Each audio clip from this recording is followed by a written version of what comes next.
Je m'appelle Tiken Jah Fakoly, je suis artiste reggaeman africain d'origine ivoirienne. Young people revolution, intelligent revolution, must be African education. Notre objectif avec le Festival historique du Manding, c'est de rapprocher la jeunesse de son histoire. Et je pense que c'est important qu'on connaisse notre histoire et voilà, pour que nous puissions raconter cette histoire à nos enfants et à nos petits-enfants. Il n'y a pas longtemps, un homme politique français a dit que l'Afrique n'était jamais rentrée. Que le problème de l'Afrique, c'est que l'Afrique n'était jamais rentrée dans l'histoire. Je pense que cela prouve que cet homme politique ne connaît pas notre histoire. Et s'il ne connaît pas notre histoire, ça veut dire que beaucoup de ses compatriotes pensent que notre histoire commence par l'esclavage ou la colonisation.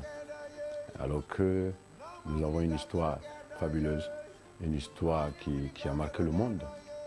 Un exemple simple, c'est qu'au XIIIe siècle, nos ancêtres de l'Empire du Manding ont écrit la première constitution qu'on appelle la Charte du Manding. Et cette constitution, dans cette constitution, les femmes avaient des droits, les enfants avaient les droits, tout le monde, toute la société était organisée. Et donc, je pense que c'est important aujourd'hui que nous-mêmes, on apprenne notre histoire et qu'on parle de notre histoire dans le monde entier.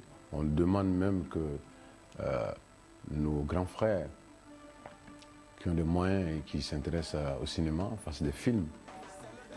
Et que nos frères qui savent faire des bandes dessinées fassent des bandes dessinées pour que les autres puissent apprendre notre histoire pour éviter que des choses comme ça se disent sur nous. C'est le dernier appel du vol Africa. Dans cet avion, il est écrit qu'on doit arrêter de demander, de commander. Babylone donne et Babylone ordonnera toujours. Dans cet avion, il est écrit, arrêtons de tendre la main, qu'il faut travailler pour sortir ce continent du tout. C'est le dernier appel du vol Africa. La situation sur les migrants qui déferlent sur l'Europe, je pense que quand on va en profondeur de cette situation, quand on essaie de mener des enquêtes, on trouvera que cette situation a été provoquée un peu par les pays occidentaux aujourd'hui qui s'en plaignent, qui se plaignent de l'arrivée de ces migrants. Soit ils sont allés provoquer des guerres dans des coins pour pouvoir piquer le pétrole, soit pour des intérêts politiques, ils ont mis des gens en palabre, si je peux m'exprimer ainsi, et tout ça, ça a provoqué des situations qui font que les gens bougent, que les gens partent de la Somalie, que les gens partent de la Syrie, que les gens partent de l'Érythrée, etc. Je ne veux pas dire qu'ils sont les seuls responsables. Je pense que les dirigeants de ces pays-là ont une responsabilité, mais je pense qu'il faut tout faire pour accueillir ces migrants. Et à partir du moment où ce problème sera résolu, il faut maintenant trouver des solutions pour avoir un autre comportement, et je veux dire par rapport à la politique envers ces pays-là. Il ne faut pas que l'Occident continue à prendre tout pour lui et ne rien laisser aux autres. Et je pense que ce sont des situations comme ça qui font que les gens partent de chez eux. Sinon, chacun est mieux ce soir. Je pense que la plupart de ces pays, il y a le soleil, il y a la mer, c'est des gens qui... On a bien vu que c'est des élites qui partent maintenant, surtout de la Syrie. Donc, je pense que c'est des situations qui sont provoquées par des conflits d'intérêts, voilà, qui font qu'il y a tout ce mouvement. Maintenant, en ce qui concerne les Africains qui viennent, moi je pense qu'ils ont le droit de venir, mais je pense aussi que la place de la jeunesse africaine, c'est en Afrique. Voilà. Si toute la jeunesse africaine part, je ne sais pas qui est-ce qui va changer les choses à notre place. Au temps de la colonisation, il n'y avait pas forcément de visa, mais nos parents, malgré qu'ils n'avaient pas besoin de visa et qu'ils savaient, il y en a qui avaient les moyens de partir, mais ils sont restés en Afrique, ils ont lutté et nous avons eu l'indépendance. Et je pense qu'aujourd'hui, notre devoir, c'est de tout faire pour réserver une autre Afrique à nos enfants et à nos petits-enfants. Et cela ne peut pas se faire sans nous. L'Afrique a besoin de ses enfants. L'Afrique a besoin de bras valides. Donc notre place, c'est en Afrique. Et c'est le message que je tiens, en tout cas, quand je rencontre, chaque fois que je rencontre la jeunesse africaine ou bien la diaspora, je leur dis, notre place, c'est là-bas. C'est notre devoir de rester et de lutter pour la démocratie, de lutter pour la liberté, de lutter pour tout faire pour que nos dirigeants aient un comportement différent. Ouvrez les frontières, ouvrez les frontières. Ouvrez les frontières, ouvrez les frontières. Vous venez chaque année, l'été comme l'hiver, et nous on vous reçoit toujours les bras ouverts. Vous êtes ici chez vous, après tout peu importe, on veut partir alors ouvrez-nous la porte. Ouvrez les frontières, ouvrez les frontières. Le message, c'était que les Africains ont le droit de partir aussi, ils ont le droit. Un Français, par exemple, quand il veut aller au Cameroun ou en Côte d'Ivoire, il peut improviser un voyage en une semaine. Mais un Camerounais ou un Ivoirien qui veut venir en France, il faut faire des sacrifices de moutons, il va faire des sacrifices de moutons, des sacrifices de bœufs, il va trouver 2 tonnes de papier, on va lui demander 2 tonnes de papier. Je pense que c'est une injustice qui mérite d'être dénoncée et c'est cette injustice-là que j'ai dénoncée dans Ouvre les frontières. Nous avons tout ce dont les pays occidentaux ont besoin pour continuer le développement. Nous avons de la terre, nous avons le soleil, la nature nous a tout donné. Et donc je pense qu'il faut continuer à sensibiliser ces jeunes-là, leur dire que ici c'est la galère, que la France, c'est pas facile pour nous. Et il faut surtout que les frères qui sont déjà en Europe disent la vérité à ceux qui sont restés au pays. Il faut arrêter de faire des photos sur les Champs-Élysées, à côté des belles voitures, pour envoyer au gars là-bas, parce que le gars qui reçoit ça dans le quartier dit non, oh mais merde, il faut que j'aille. Parce que lui, il était avec nous au quartier il y a 3 mois. Si lui, il a pu s'acheter cette voiture, ou bien sûr, il a pu faire ça et ça, c'est que moi aussi je peux. Je pense que c'est des choses comme ça qui poussent certains à aller se suicider dans l'océan. Et c'est vraiment dommage.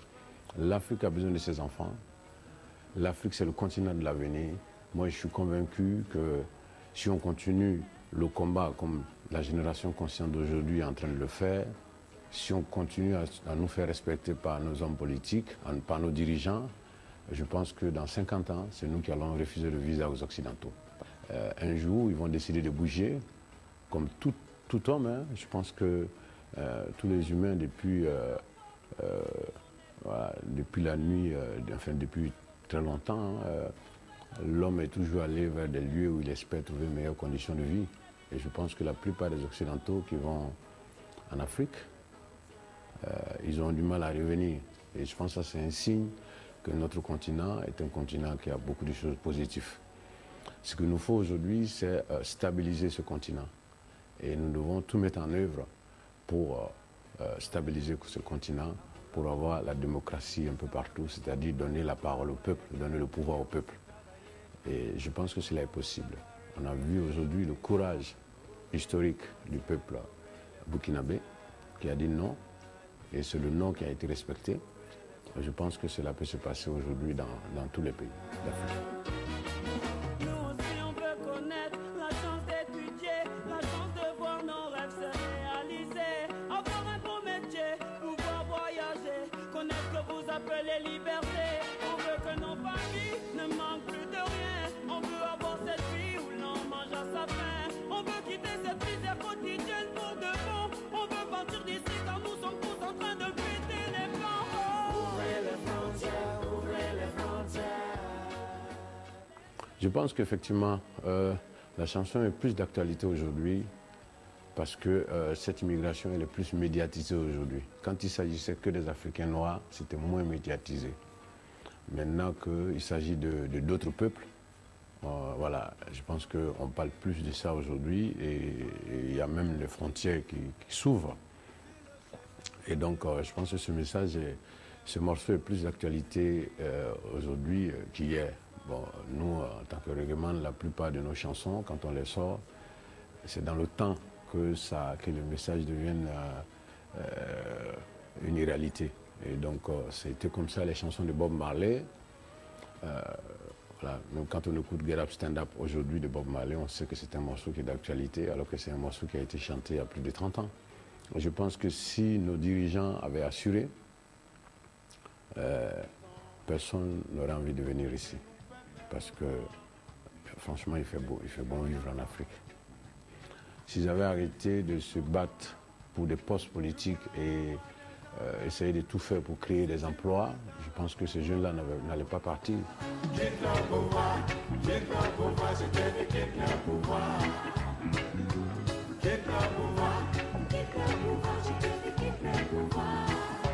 Mais le message que je vais adresser aux dirigeants africains, c'est que de tout faire pour ne pas s'accrocher au pouvoir. Voilà, c'est ce que je peux dire à nos grands frères, à nos frères qui sont au pouvoir aujourd'hui en Afrique. Ça ne sert à rien de s'accrocher. Si vous voulez rentrer dans l'histoire comme Nelson Mandela, vous voulez rentrer dans l'histoire comme Mathieu Kérékou, vous voulez rentrer dans l'histoire comme, en tout cas, des grands hommes dont on parle très longtemps, après leur mort, il faut savoir partir.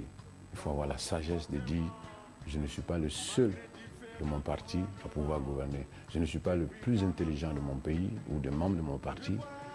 Je peux laisser la place à quelqu'un d'autre, me retirer et si possible de revenir. Comme ça, votre pays et même le monde entier gardera une bonne image de vous et cela peut avoir des retombées sur votre famille, sur l'image de votre famille pendant très longtemps.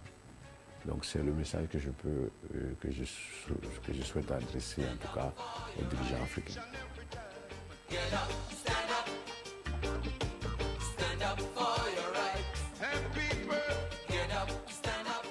Le retour du reggae aujourd'hui en Afrique est concret. Parce que le reggae avec un message politique, comme au temps de Bob Marley, le reggae avec un message, en tout cas un message qui concerne la majorité des populations, c'est en Afrique qu'on le trouve aujourd'hui. Quand vous arrivez en Jamaïque, c'est vrai que les gens ont du respect pour les anciens, mais ils écoutent plutôt, la jeunesse écoute plutôt du dancehall, du raga, mais le reggae roots n'est plus tellement à la mode. Le reggae avec un message fort n'existe pratiquement plus en Jamaïque. Et quand vous avez des grands noms comme Alpha Blondy, comme Lucky Dubé, paix à son âme, comme des milliers de jeunes Africains qui font du reggae aujourd'hui avec un message fort, cela veut dire que le reggae est revenu à la maison. Et à travers cet album, je voulais aussi prouver que la source du reggae, c'est en Afrique. Que les Jamaïcains ayant été arrachés à l'Afrique sont partis précipitamment avec le reggae dans leur sac ou dans leur tête et que c'est en Jamaïque qu'ils ont ouvert le sac et bien que c'est en Jamaïque qu'ils ont libéré l'inspiration. Et c'est ce que j'ai voulu, c'est tout ça que j'ai voulu prouver à travers cette reprise-là qui s'appelle Racine.